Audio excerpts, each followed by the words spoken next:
Hi guys! So ngayon is naka-creative tayo. Gagawa tayo ng 14 attack na sword. So ang i-search nyo lang po is sharpness. Yung 5 po. Ayan. Sumunod po, unbreaking.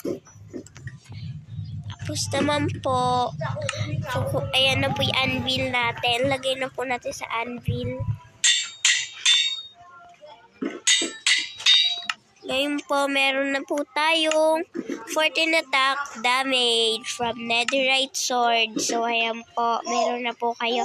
So, ngayon po, tuturuan ko naman kayong mag-cheat sa Minecraft. Pero wag niyo sasabihin sa mga kasama nyo. So, ganito lang po. Punta po kayo sa search. Mag-search po kayo nito. Tapos po, give as ano po bang gusto nyong kunin na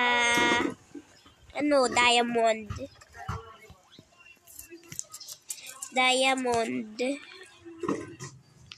Ito lang, wala tayong makita. Diamond. So, kailangan, ito po siya guys, titignan nyo po siya dito. So, ito po yung diamond, nasa pinakaunahan.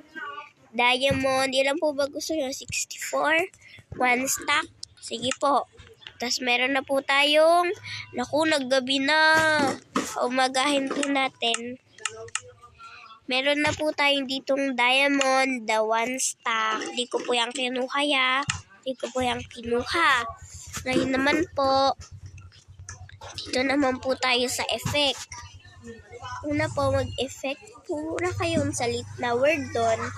Tapos, kung gusto nyo po ng all players, ito po yung ilagay nyo, AA. Kapag all entities, AE. Tapos kapag closet player, lang po, AP. Okay? Tapos pag random player, AR. Kapag yourself naman po, as. Kaya ang lalagay ko po, as. Kasi wala naman po akong kasama ngayon. So, effect as, ano bang pwedeng i-effect sa atin? Strength,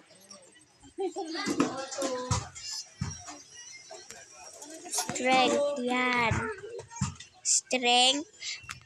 5 0 po. 1, 2, 3, 4, 5. Tsaka 2, 5, 5. Pindutin nyo po yung arrow. So, meron na kayong strength. May strength na po kayo. So, ganyan lang po.